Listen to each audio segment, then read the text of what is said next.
Morning, students. Today we'll be dealing with the fourth chapter from our book First Flight from the Diary of Anne Frank.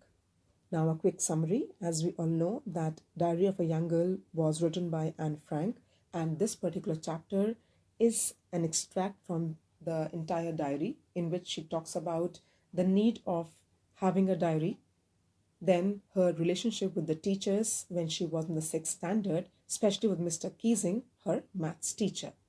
Now, this was Anne's actual diary. You can just see the cover and you can just note down, uh, in fact, the points wherein she sees the diary as to be her only friend in which she can confide.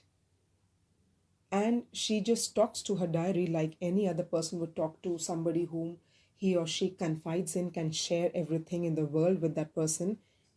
While when you can just read out the last line, it says, I hope that you will be a great support and comfort to me. So you can just see how lonely this girl would have been in her teens.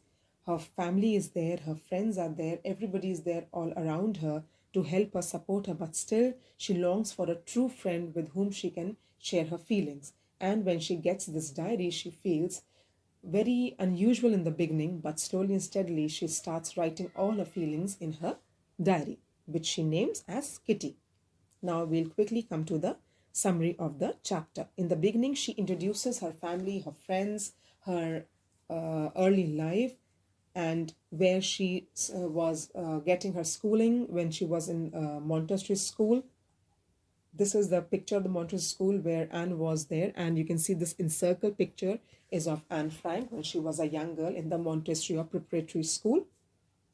So she has talked about her early life in this particular chapter. The second phase of this chapter begins when she is in the sixth standard and she has her teacher by the name of Mr. Keesing who teaches her maths. Now, Mr. Keesing is so much fed up with Anne Frank's constant talking in his classes that he continues to give her various kinds of essays to irritate her, to make her understand that she has to change her attitude of talking so much in the class because it distracts him very, very much. But Anne, she is smarter. What happens? Anne continues to write her arguments in support of why she is a talkative child, and she very clearly tells Mr. Keesing in the writings in her essays that it is not her who talks so much, but she has inherited or taken this quality from her mother. Right? Now, we begin with a particular time when Anne is in the sixth standard, and it is the time that she enters the diary. It's the date is 20th June 1942, and she describes the entire scene that was there in the class where the students were confused. They were betting as to who's going to pass, who's going to fail.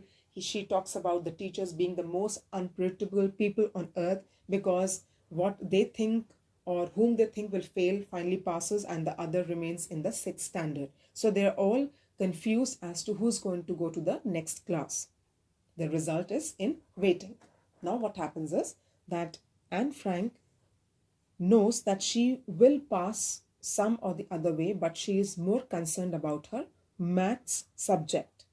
And she feels that all the irritation that she has given to Mr. Keesing will be brought in her test papers, and he will finally take out all his revenge on this particular girl, Anne, through the correction that he was going to do in the papers of mathematics. Right? Now she says in the chapter that the only thing or subject that she is unsure about was mathematics. She seemed to be having a tough time with the subject, but all the students or what they could do was just to wait for the results to be announced by the authority, by the headmistress. She describes in this chapter her healthy and good relationships with all the teachers, but the one teacher that she has clearly, distinctively mentioned in the diary was Mr. Keesing, her maths teacher. He was constantly irritated by the author's talkativeness, despite several warnings, and did not stop talking in his classes, which prompted him to give her extra homework as punishment. The first one was to write an essay on chatterbox. So this was the punishment given to Anne. Chatterbox, a person who talks so much. This was an essay topic given to Anne by Mr. Keesing to write a topic on. Now Anne was smarter. She went back home. She copied this particular topic in her notebook, did all her homework, and then she sat to just bring out all her emotions, bring out certain thoughts from her mind, and to jot them down as an argument in support of being talkative. And look at this girl's smartness. Look at her. She writes in the essay that it is not her to be blamed for being talkative because she inherited this quality from her mother. And this made her write an essay of 3 pages on the topic chatterbox.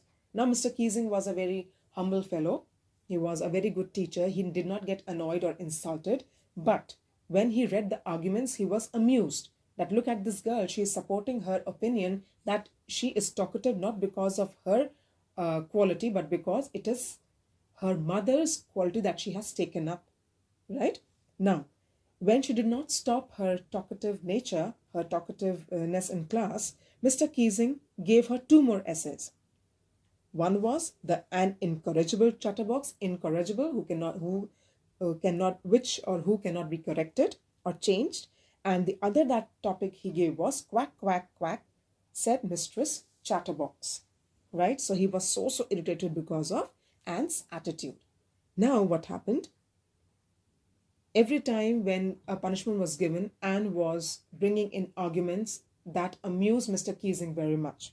Now, when this quack, quack, quack topic came in, she was not able to have any thoughts or opinions. So she asked her friend, who was very good at writing poetry, and her name was Sane, to help her out in putting the words in rhyme so that a poem can be made on this particular topic. Now, when this last and final assignment was submitted to Mr. Keesing, he could not stop himself, but he laughed.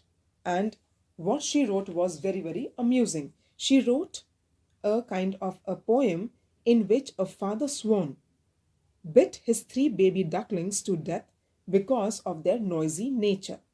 To her good luck, the professor took it very, very lightly. Now just imagine this girl telling Mr. Keesing that you are like the swan in my poem, in my rhyme, who had bitten his own children because they were very noisy, right? Indirectly commenting on her relationship with Mr. Keesing. Now, Mr. Keesing was a very good man.